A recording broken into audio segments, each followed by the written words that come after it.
रावण जैसे बलवान व्यक्ति से धनुष उठा नहीं। इसीलिए जो कुछ राजा दंड बैठक लगा रहे थे वो 10-10 फुट पीछे हट गए। हमसे तो भैया के बारे में सोचना भी कठिन है। रावण उठा नहीं पाया है तो हमसे तो इसका धागा भी चढ़ने वाला नहीं है। अब राजा परेशान। राजा को ये लग रहा है कि मेरी पुत्री का भाग्य कितना खराब। इतने दूल्हा आए पर एक भी दूल्हा मेरी पुत्री के योग्य नहीं निकला। मेरी पुत्री का भाग्य खराब है। माता पिता दुखी कब होने लगते हैं? जब बेटी को 15-20 दूल्हा देख के गए हों और फिर भी ना हाँ न ना, तो घर वाले दुखी हो जाते हैं। फिर कहां जाते हैं घर वाले? किसी बाबा के पास, किसी पंडित जी के पास। तो राजा जनक कहां पहुंचे? विश्वामित्र जी के पास। साधु के रूप में विश्वामित्र आए थे, उनके पास गए। आंखें भीगी हुई रो रहे हैं और कह रहे हैं गुरुदेव मेरी इज्जत रखो। आज मेरी बेटी का स्वयंवर है और मेरी बेटी को पति नहीं मिला। आप रक्षा कीजिए, मेरी इज्जत रख लो, कुछ करो। तो कहा, विश्वामित्र जी ने कहा जनक से, जनक राजा तुम पुण्यवान हो, तुम्हें रोने की जरूरत नहीं है। तुम्हारी पुत्री का स्वयंवर और लाज दोनों ही बचेंगी। आप निश्चिंत रहो, धैर्य धारण करो। जो अच्छे संत साधु होते हैं ना, वो यही समझाते हैं कि धैर्य रखो, संतोष रखो। दाना पानी जहां लिखा है कन्या वहीं जाएगी। क्यों परेशान हो रहे हो?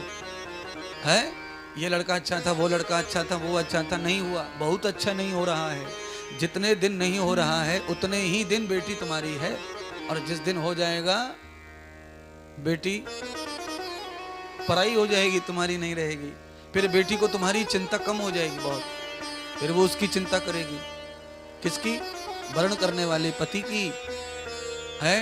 और डिब्बा बनाना है, कि नौकरी जाना वाला है, फलाना है, कपड़ा करना है, ठिकाना करना है, ढुकना करना है, बस उसी की फिक्र में लगी रहेगी। फिर जनने वाली माता जो है बीमार पड़ी तो पड़ी रहे।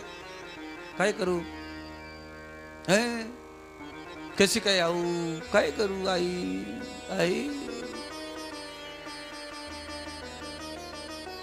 है, लफड़े हो जाते हैं। इसीलिए कभी भी बच्ची के विवाह में दिक्कत आने से परेशान नहीं होना चाहिए। प्रसन्न रहो। क्यों? गीता का 18वां अध्याय पढ़ते रहना। गीता का 18वां अध्याय पढ़ेंगे तो चिंता नहीं होगी किसी भी चीज की। सारी चिंताओं का खात्मा गीता का 18वां अध्याय कर देता है। हमारे दिमाग में जितने भ्रम है, गीता का 15वां अध्याय पढ़ो। महाराष्ट्र में सबसे ज्यादा पढ़ा जाता है 15वां अध्याय। क्यों? उसमें मुक्ति का ज्ञान है, इसलिए सब लोग 15वां अध्याय। यानी कि महाराष्ट्र में बहुत फास्ट और शॉर्टकट मुक्ति मिलनी चाहिए सबको। इसीलिए महाराष्ट्र का आदमी काशी जरूर जाता है। काशी एक बार काशी होके आ गए तो महाराष्ट्र का आदमी फ्री हो जाता है। हम ही तो कैलाशवासी झाले अत्ता, काई टेंशन। काशी फिर नाले झाला कार्यक्रम। और काशी से लौट के आया, ओहो गावरानी मुर्गा लाल कलर का है, गर्दन पे लाल सी थेगड़ी लटक रही है मुर्गा के। काशी से आया है ना, तीर्थ करके गंगा जल लेके आया है। फरवरी मध्ये 18 तारीख गंगा पूजनची फायनल झाली है। गंगा लेके आया ना बोतल में। और गंगा का पूजन सबसे भयंकर होता है महाराष्ट्र में। पूरी दुनिया में इतना गंगा पूजन नहीं होता जितना महाराष्ट्र में गंगा को मान्यता है उतना। एक बोतल भर के लाएंगे ना, पूरे गांव को जिमाएंगे, पूरे रिश्तेदारों को बुलाएंगे, बहुत बढ़िया पंडिताई करवाएंगे, गंगा की जय जयकार होगी, मिरौनक निकलेगी, शोभा यात्रा, सब करते हैं लोग। बहुत बढ़िया मान है, बहुत सम्मान है। पर गंगा पूजेंगे, राम पूजेंगे, काशी पूजेंगे, पर सुधरने का नाम लेते वो नहीं लेते। गंगा जी घर में रखी, पूज गई गंगा, कट्टी भर के गंगा रख दी घर में, टांड के ऊपर गंगा रखी है टांड पे, और फ्रिज में बकड़ा घुसड़ा पड़ा। आमची मुलगी सकाळी सकाळी स्कूल जाता है तो काय करना? मुलगा ने 2 अंडाची आमलेट बनाने पड़ती है। अरे तेरी आमलेट, सुबह सुबह आमलेट खा के जाता है। अच्छा बता, मुर्गे की लेटरिन खा के जाएगा तो स्कूल में क्या बाहर पड़ेगा? फिर खोपड़ी काम करेगी क्या? है? इसलिए महर्षि पतंजलि लिखते हैं। महर्षि पतंजलि को कौन कौन जानते हैं? नहीं पता। अच्छा, रामदेव बाबा की पतंजलि को कौन कौन जानते हैं? देख लो फर्क है कि नहीं। पतंजलि वही है, पर उसको मॉडिफाई कर दिया, मॉडर्न कर दिया तो सब जान गए, और वो ओरिजिनल रहते तो नहीं जान पा रहे। महर्षि पतंजलि कहते हैं आहार शुद्धो सत्व शुद्धो, सत्व शुद्धो ध्रुवो स्मृति। अगर आहार शुद्ध नहीं है तो तुम्हारी खोपड़ी शुद्ध नहीं रहेगी, तुम्हारे विचार शुद्ध नहीं रहेंगे। हैं? आरती के यजमान एकदम नवीन सुनवाई आली है। आज आरती पर नवीन सुनवाई ने के लिए है। ते तिकड़े काहे बकते, नवरा कड़े बकते। मैं समझ गया लाली, मेरी आंखें सब जगह काम करती हैं। ते ये देख रही है बेचारी, ये कह रही है कि गुरुजी जो कह रहे हैं वो सब अवगुण तुम में भरे पड़े हैं। सुनो सुनो, गुरुजी को सुनो। है? छोड़ा छोड़ा लवकर छोड़ा, और गंगा पूजन करा, गंगा पूजन करा, गंगा पूजन। हमारी बहनें आधे से ज्यादा इधर देख रही सफेद कपड़ों की तरफ। तुम्हें काहे करता है, गुरुजी काहे बोलता है, आय का ना।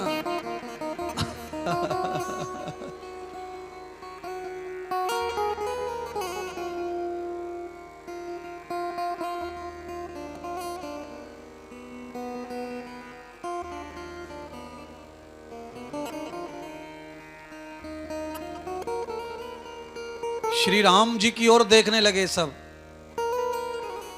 अर्थात जितने राजा महाराजा थे वो तो पीछे हट गए, और विश्वामित्र आसन पर बैठकर दोनों राजकुमारों के साथ स्थान पर थे, तो सब उनकी तरफ देख रहे हैं। क्यों?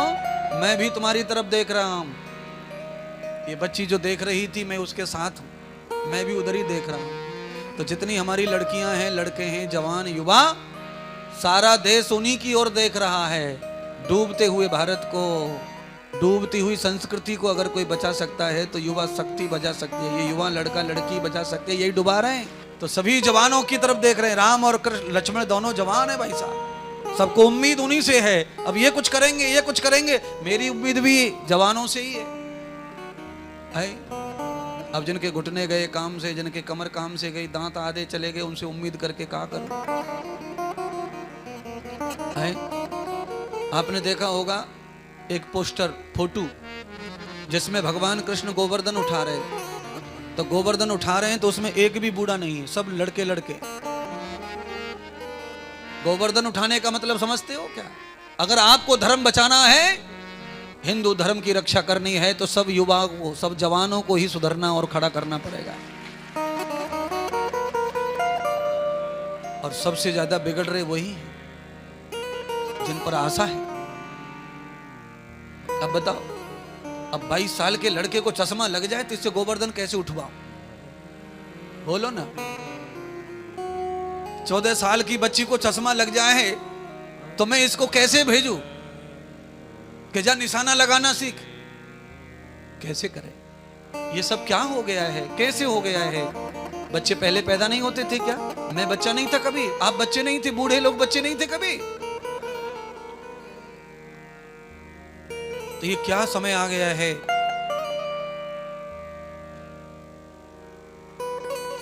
सतम पश्येम सरदा सतम। अरे जिन आंखों से 100 वर्षों तक तण देखना चाहिए, वो आंखें कैसे बूढ़ी हो गई। अब इंद्रियां शिथिल हो गई हैं तो तुमसे कोई आशा रखने का काम नहीं बचा, क्योंकि इंद्रियों के बगैर संसार में कोई कार्य पूरा नहीं कर सकते अपन। इसलिए इंद्रियां शिथिल नहीं चाहिए, इंद्रियां टकाटक चाहिए, टनाटन चाहिए। चाहे वो ज्ञान इंद्रिय हो, चाहे कर्म इंद्रिय हो। ये 10 इंद्रियां अगर बूढ़ी हो गई तो फिर नुकसान हो जाएगा। क्या नुकसान हो जाएगा? जो चौपाई सबको आती है उसमें इन 10 इंद्रियों का नाम है। कौन सी चौपाई? मंगल भवन अमंगल हारी, मंगल भवन अमंगल हारी, प्रभु सुदशरथ अजर बिहारी, प्रभु सुदशरथ अजर बिहारी। श्री राम जय राम जय जय राम, श्री राम जय राम जय जय राम, श्री राम जय राम जय जय राम, श्री राम जय राम जय जय राम। द्रवहु सुदशरथ,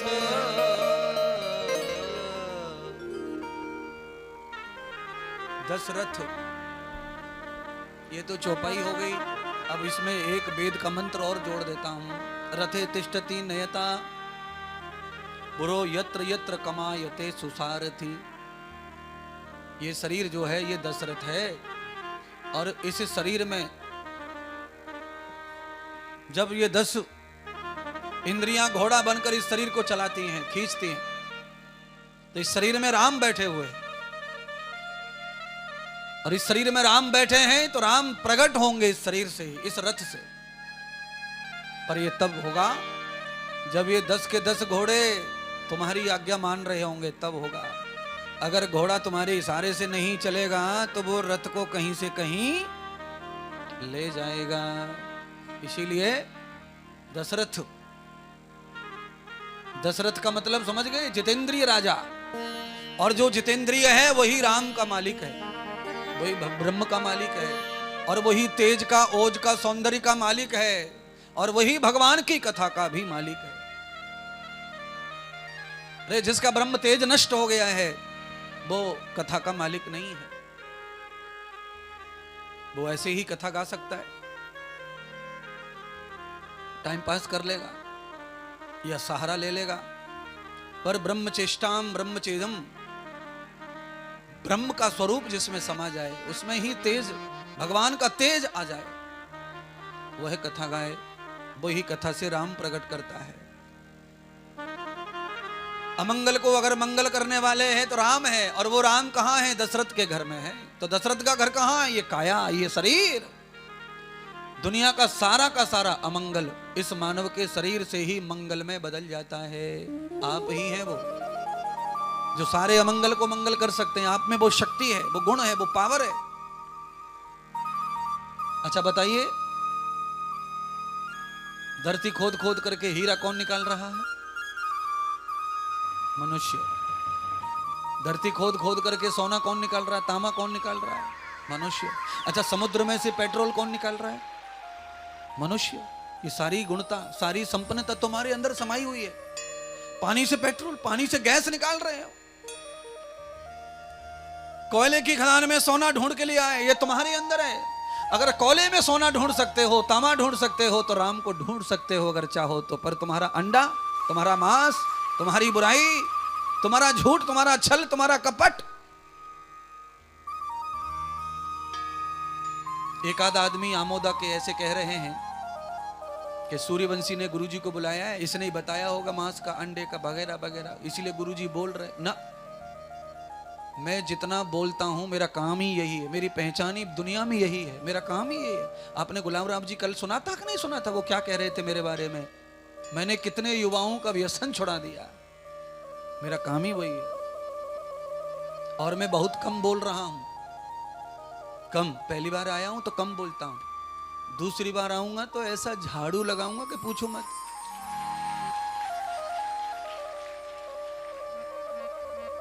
ज्यादा नहीं, 2-3 बार बुला लो बस। फिर असली मेथी, चना, पालक, मूली, गाजर ही दिखेंगे सब खेतों में। देवी मैया पे, एक बिरा माता के पास में जलेबी और रबड़ी की दुकानें दिखेंगी तुमको, पर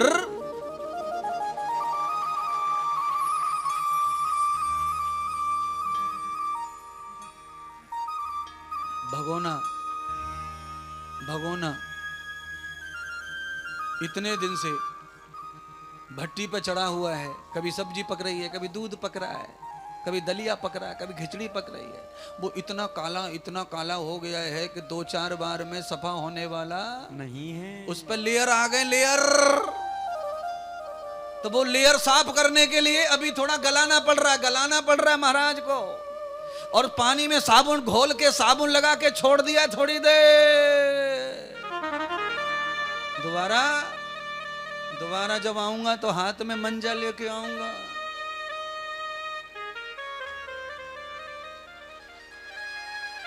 भगोना पे घसाई करूंगा, घसाई साफ निकले आवेगा, नया निकले आवेगा।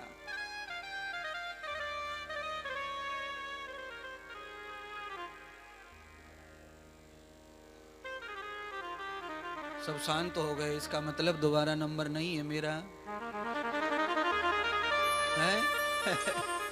इसका मतलब दोबारा नंबर नहीं है। तो हाथ खड़ा करो ना, कब जल्दी से बुलाओगे, कब कितने महीने लगाओगे? 6 महीने, 8 महीने, साल भर के 10 महीना?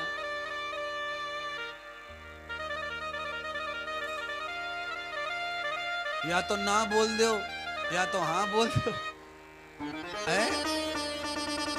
बोलो गुरुजी लौकरिया।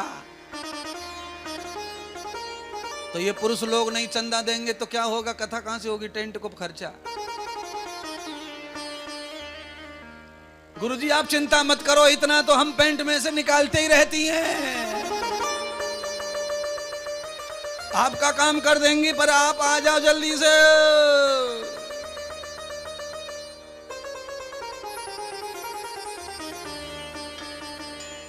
अरे साल भर में बहुत सारी बचत हो जाएगी। कहां 350 रुपए किलो और कहां 24 रुपए किलो टमाटर।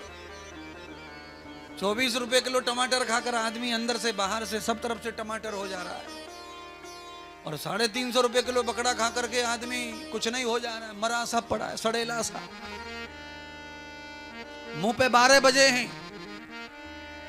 जितने भी मांस अंडा खा रहे हैं सबके 12 बजे हुए चेहरे पर। हर समय नींद सी आती रहती है खाकर। कितना सुंदर स्वरूप होना चाहिए।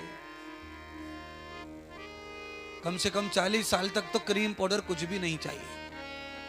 कितने साल? 40। हाँ, 40 साल तक तो क्रीम पाउडर कुछ होना नहीं, कुछ नहीं चाहिए।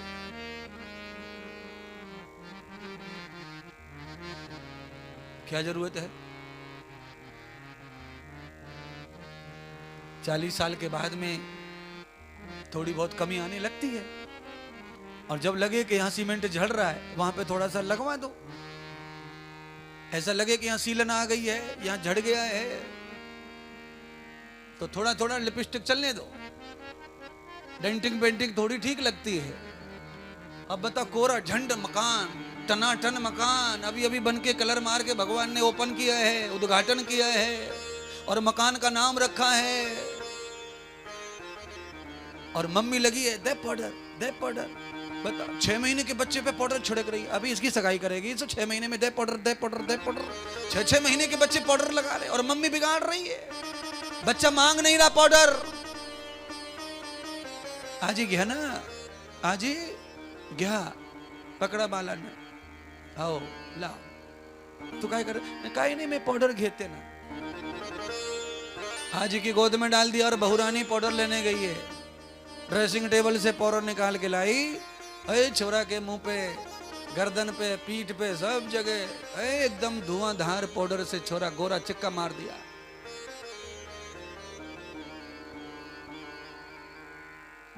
सुंदरता को, बच्चे की चमड़ी को खराब करना है, उसका तेज निकालना, उसको तेज को नष्ट करना है, उसकी चमड़ी के गिलों को खत्म करना है, तो क्रीम लगाओ, पाउडर लगाओ, तुम्हें जो लगे वो लगाओ।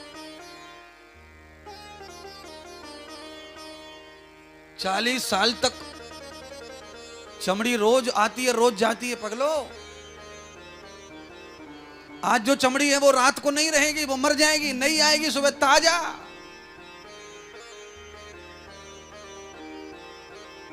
अच्छा बोलो, केला काट दो बीच में से दोबारा फूटता है कि नहीं? केला कट जाए तो दोबारा फूटता है कि नहीं फूटता है? अब बताओ किसको पूछने जाऊं? केला इधर है, पूछना इनसे ही है, फिर बता नहीं रहे।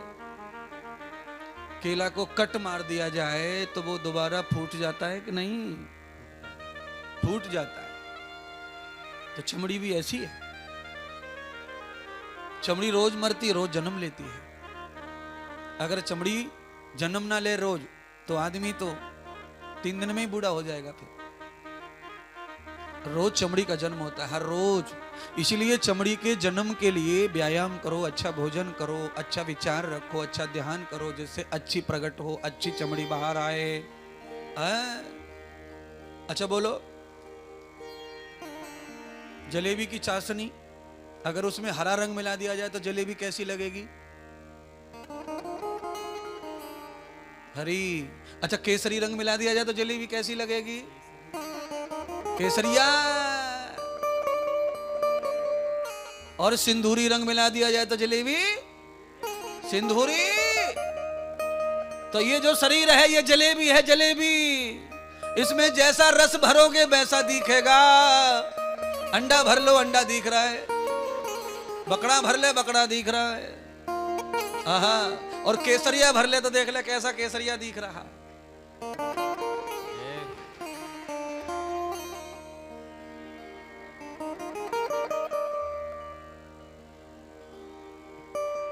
पांडाल के एंड तक, रोड तक केसरिया कलर गायब ही हो गया है। केसरिया दिख ही नहीं रहा।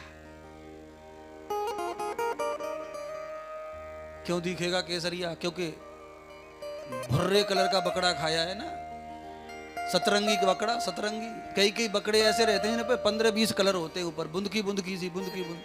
अब बुंदकी बुंदकी खा गया है तो बुंदकी बुंदकी दिख रही है। अच्छा ये मेरी मत मानो कुछ भी, मैं तो जो कह रहा पागला हूं छोड़ दो। पर तुम बताओ, जैसा खाएंगे अन्न वैसा बनेगा मन। देख लो, ये तो मराठी लोग बोलता है ना, मैं थोड़ी बोल रहा। जैसा खाएंगे अन्न वैसा बनेगा मन। मनो। राम जी ने धनुष पर गुरुदेव की आशीर्वाद लेकर धनुष की पूजा करके उस पर प्रतिंचा चढ़ा दी। और जैसे ही राम प्रतिंचा चढ़ा रहे हैं तो धनुष कैसा हो गया?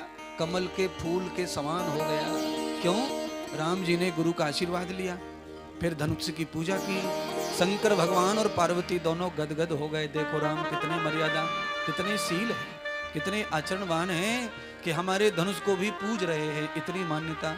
इसीलिए गुरुर ब्रह्मा गुरुर विष्णु गुरुर्देव महेश्वर, इन कोई गुरु महाराज, कोई संत महाराज, उनके फटे टूटे कोई चिथड़े, उनकी चप्पल जूता कुछ भी तुम्हें मिल जाए, उसको देवालय में रख के पूजा करो। फिर देखो तुम्हारे घर में कैसा आनंद बरसता है, कैसा जय जयकार बरसता है।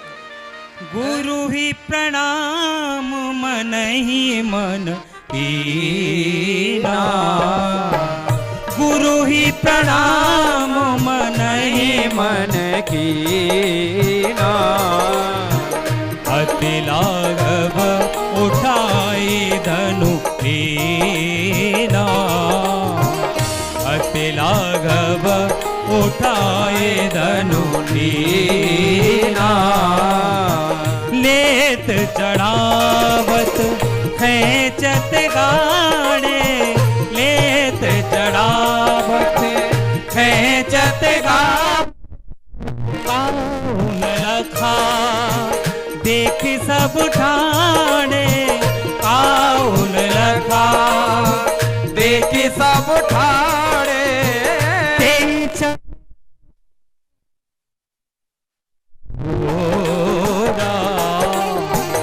तेहि चन राम माध्य धनु तो। भरे भुवन धुन घोर कठोरा। भरे भुवन गुण घोर कठोरा। मंगल भव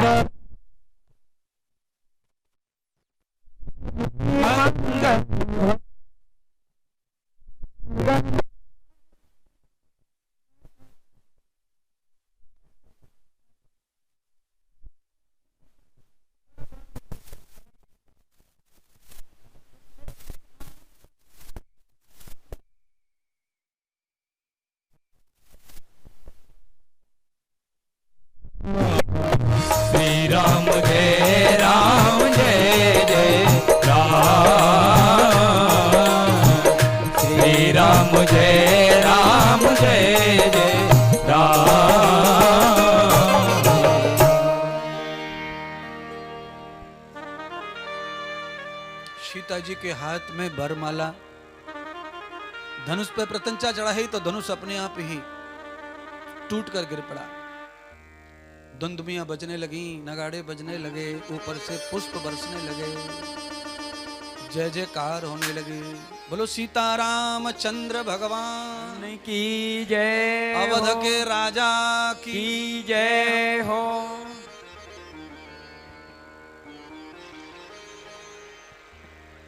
सीता जी बरमाला लेकर के सामने आ गई महाराज।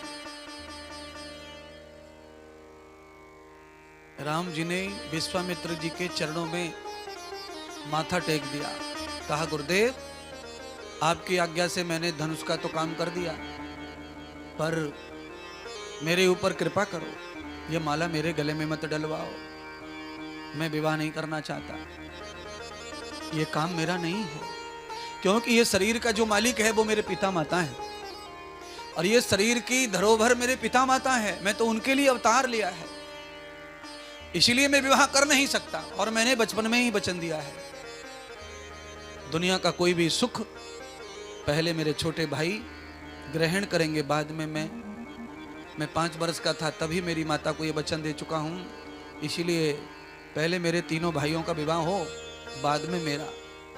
अब तो बड़ी कठिनाई आ गई, धनुष भी टूट गया, माला हाथ में बरकी और राम इनकार कर रहे हैं। आप बताइए, बारात आ जाए, दूल्हा घोड़ी पे चढ़ के मंदिर से आ जाए लड़की के दरवाजे पे, उसके बाद नाम बोल दे कि मुझे शादी नहीं करनी, तो लड़की वाले को कितना टेंशन। राजा जनक फिर परेशान हो गए, अब क्या करना चाहिए? तो विश्वामित्र कहने लगे अब चिंतित मत रहिए, सब अच्छा होगा। एक बार राम ने ऐसा ऐसा कीर्ति की है, ऐसा यश गाया, ऐसा पत्र लिखो राजा दशरथ जी को। तो राजा जनक ने पत्र लिखा, आमंत्रण दिया विवाह के लिए, और पत्र शीघ्र वेग से पहुंच गया दूतों के हाथों से। राजा दशरथ ने पत्र को भरी सभा में पढ़ा, पत्र पढ़ते ही राजा गदगद हो गए। तीनों रानियों को बुला के राजा ने संदेश दिया, हरि कौशल्या सुमित्रा केकई, देखो विश्वामित्र की कृपा से, गुरुदेव की कृपा से हमारे राम ने शिव धनुष पर प्रतिज्ञा चढ़ाई है, और राजा जनक की पुत्री उनको पति बना रही है, वर्ण कर रही है। हमारा भाग्य देखो, गुरु कृपा से। कथा को समझो, राजा दशरथ प्रशंसा कर रहे हैं गुरुदेव की, गुरु जी की कृपा से ऐसे घर में मेरा बेटा विवाह करने जाएगा, ऐसा पत्र आया है। राजा जनक अपनी पुत्री हमें देना चाहते हैं। अरे कौशल्या, तुमने जाना है कि नहीं राजा जनक के बारे में? उनके घर में महालक्ष्मी पैदा हुई है, और राजा जनक की कन्या अगर हमारे घर आ जाएगी तो हमारा अयोध्या लक्ष्मीमय हो जाएगा, ऐसी कन्या है वो। तो राजा दशरथ ने तत्काल पत्र का जवाब दिया, कहा विदेह आपकी कृपा हो गई हमारे ऊपर, हमारा पुत्र आपके योग्य है, सीता ने वर्ण कर लिया है, तो बस सब तिथि पूरी करो, हम जल्दी आना चाहते हैं। संपन्न हुई तिथि, राजा दशरथ ने बारात सजाई, और राजा दशरथ बारात लेकर जा रहे हैं, और साथ में शत्रुघ्न और भरत को भी लेके जा रहे हैं। अद्भुत अनंत कथा है ऐसी।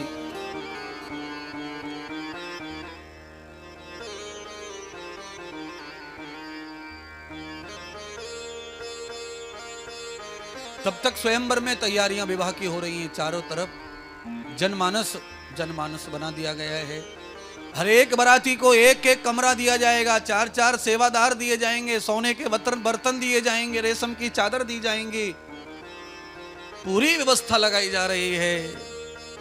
राम की बारात में दशरथ की बारात, पुत्र का विवाह हो रहा है, तो कैसे बाराती आ रहे हैं? ध्यान रखो बाराती, आप सबको सिखा के जा रही है राम की बारात। राम की बारात कह रही है कि बारात में एक भी दारूड़ा नहीं होना चाहिए है? एक भी दारू पीने वाले को कार्ड मत दीजिए, चाहे वो जमाई क्यों ना हो, रूठे तो रूठ जा, क्योंकि जहां गणेश की प्रथम पूजा हो रही है वहां दारू वालों की कोई जगह नहीं है। चलिए फिर, जो अंडा छोड़ना चाहते हैं, मांस छोड़ना चाहते हैं, इस कथा के बाद कभी नहीं खाएंगे, और गुरु की कंठी गले में लेकर के राम भजन करेंगे, उनको बारात में चलने का पूरा अधिकार है। बारात में चलना हो तो चलो। और जिन्होंने सौगंध खा ली है कि इंद्रदेव तू चाहे कितना भी चिल्ला ले चीख ले पर हम तो छोड़ेंगे नहीं, तो वो यहीं रहो, बारात में नंबर नहीं उनका। और जो राम की बारात में नहीं गया तो उसका तो जन्म व्यर्थ समझो।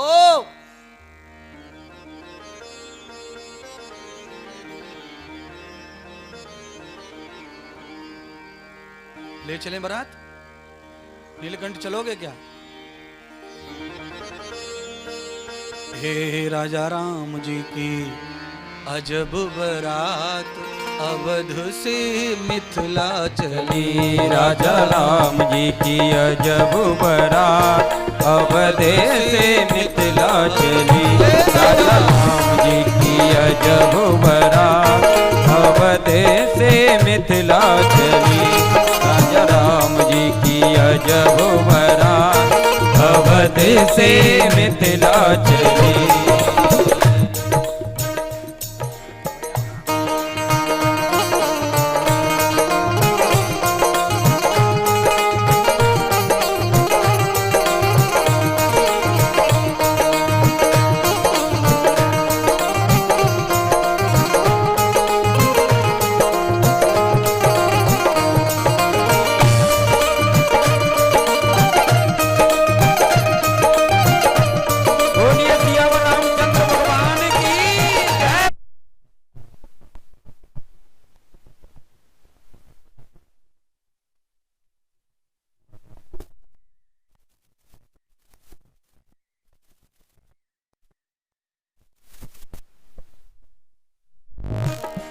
थोड़ा ढोलक पीछे कर लिए भैया। जितने बुजुर्ग हैं बड़े बूढ़े, उनका नंबर पहले बारात में, इसीलिए थोड़ा सा ठुमका मार के चलो, ठुमका मार के।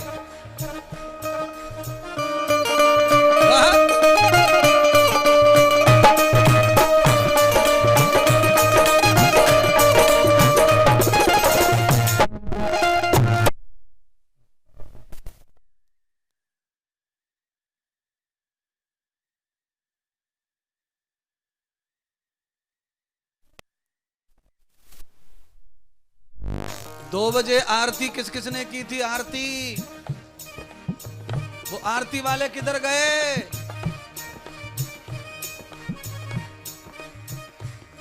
पांच बजे आरती कौन कौन करेंगे?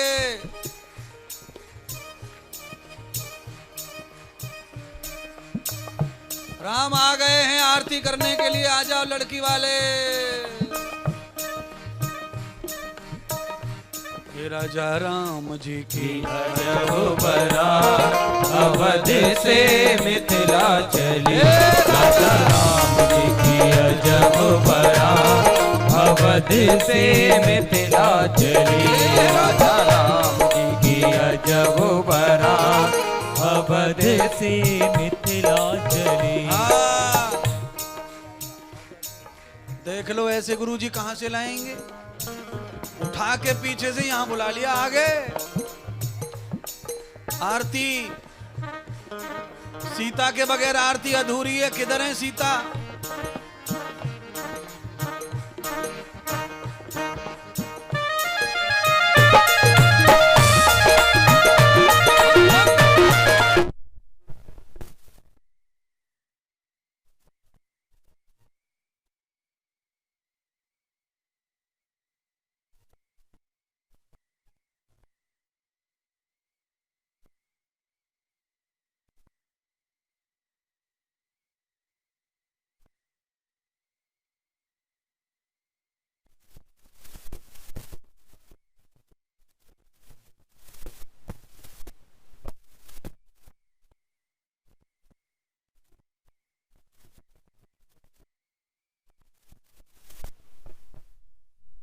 कैसे बारात जा रही है? हाथी घोड़ा और पालकी, हाथी घोड़ा और पालकी। हाथी घोड़ा और पालकी, हाथी घोड़ा और पालकी। आरती नहीं जलानी है, डांस करना है। ओ आरती ना करनी भैया, अभी आधा घंटा बाकी, आरती मत जलाओ। जय हो महाराज। फुगड़ी खेलनी है, फुगड़ी। ये टोपी वालों को पटक लो नीचे। हाथी घोड़ा और पाल के, हाथी घोड़ा और पाल के, ये चलत चलत तेरा अवध से मिथिला चले। राम जी की अजब बारात अवध से मिथिला चली। राजा राम जी की अजब बारात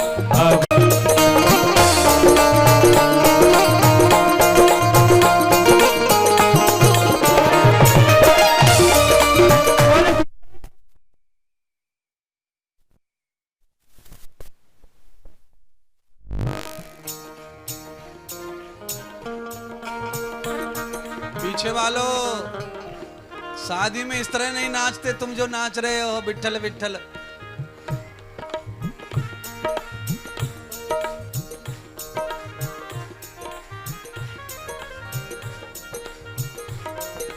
सजावट कैसी है बारातियों की सजावट?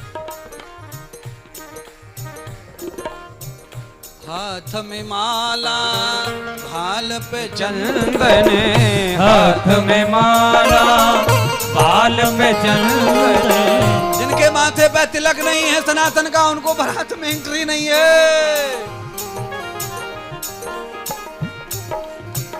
हाथ में माला, बाल पे चंदन, हाथ में माला, बाल पे चंदन।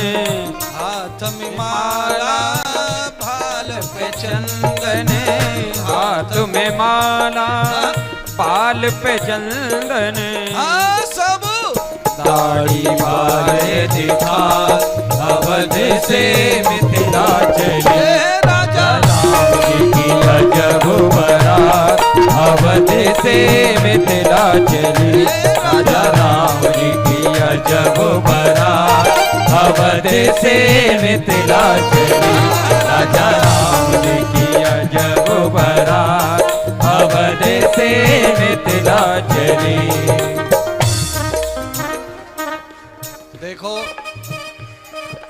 3 पीढ़ी के लोग हैं। देख लो कथा में 3 पीढ़ी सुधर रही है महाराज।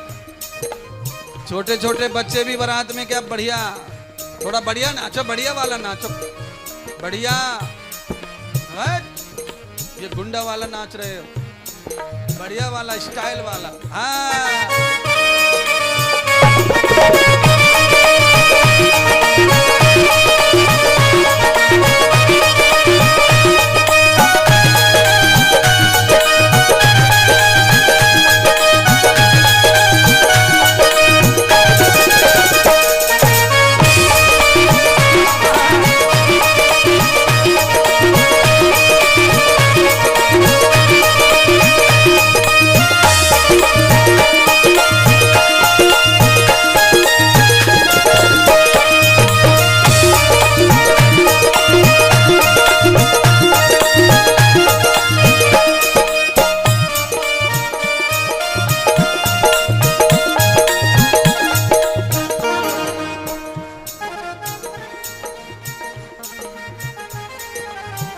चंदन रुचिर सुमंत सारथी, चंदन रुचिर सुमंत सारथी, चंदन रुचिर सुमंत सारथी, चंदन रुचिर सुमंत सारथी।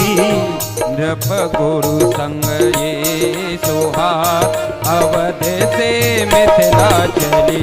राजा राम जी की अजब बारात अवध से मिथिला चली। राजा राम जी की अजब बारात अवध से मिथिला चली। राजा राम जी की अजब बारात अवध से मिथिला चली।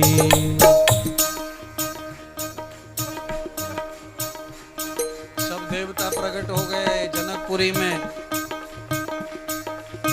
सारे देवताओं का आगमन हो गया।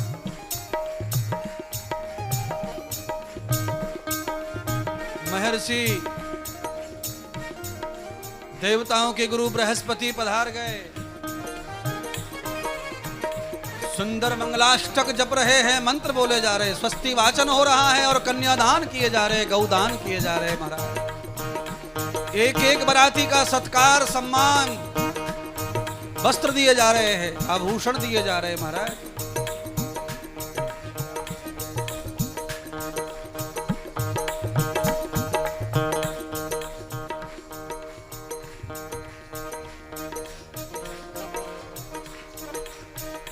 सबका सम्मान करिए, जय जयकार होवे। अरे आवाज बिगड़ गई इसकी, अपने आप शॉर्ट हो रहा है।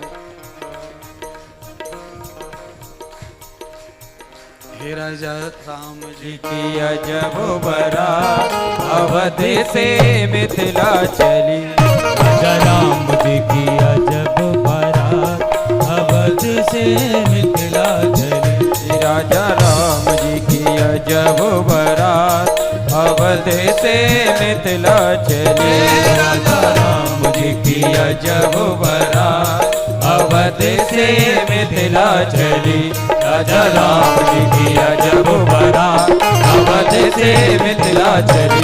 राजा राम जी की अजब बारात अवध से मिथिला चली। राजा राम जी की अजब बारात अवध से मिथिला चली। राजा राम जी की अजब बारात अवध से मिथिला चली। राजा राम जी की अजब बारात अवध से मिथिला चली।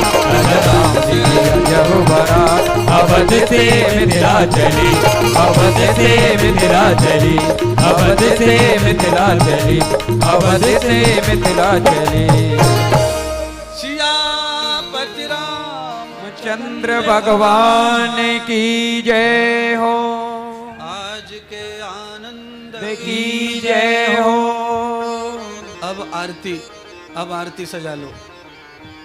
बोलिए सतगुरुदेव भगवान की जय हो। बोलिए श्री अयोध्या धाम की जय हो।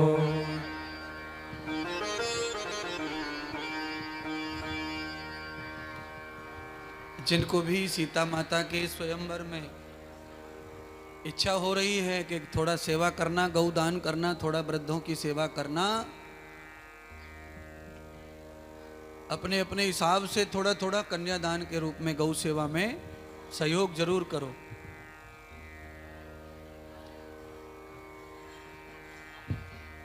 मुख्य यजमान के साथ में सभी 5 बजे के जो यजमान है वो आरती लेकर आरती का सौभाग्य। अब सीताराम जी की आरती।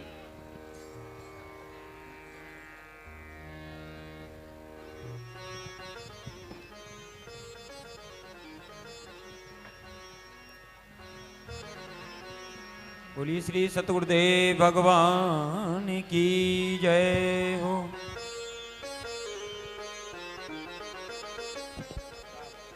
जय श्री राधे। बोल सियावर रामचंद्र भगवान की जय।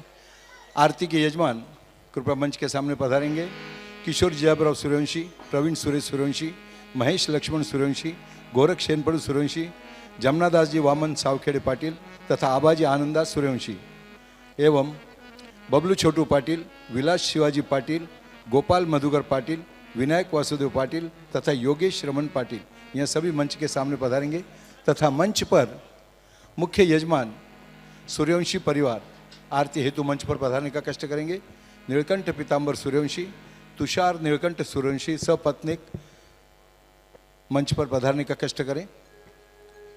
सभी से निवेदन करूंगा, गुरुदेव जी का जो आश्रम चल रहा है, जहाँ पर गौशाला है, वहाँ गौशाला हेतु जो भक्तजन आज शादी निमित्त कन्यादान करना चाहते हैं, दान देना चाहते हैं, स्टॉल पर पेटी रखी गई है, दान पेटी, उसमें जाकर आप दान देकर आज गौ माता के लिए दान देने का पवित्र कार्य करें। जहाँ पर आज राम जी की ब्याह हुआ है, तो इसके बधाई निमित्त तथा आप सभी भक्तों से निवेदन करूंगा, गौ माता के लिए तथा वृद्धाश्रम हेतु जो आप दान देना चाहते हैं वे उस पेटी में जाकर दान डाल सकते हैं। और ज़्यादा रकम है और आपको रिसीट चाहिए तो रिसीट भी वहाँ पर प्राप्त कर सकते हैं। आइए चलते हैं आरती की ओर। आरती। हे राजा राम तेरी आरती गाऊं, हे राजा राम तेरी आरती उतारूं, अवध बिहारी तेरी आरती उतारूं, अवध बिहारी तेरी आरती उतारूं, कनक सिंहासन राजा तिजोरी, कनक सिंहासन राजा तिजोरी, दशरथ नंदन जनक किशोरी, दशरथ नंदन जनक किशोरी, युगल छवि को सदा निहारूं, हे राजा राम तेरी आरती उतारूं,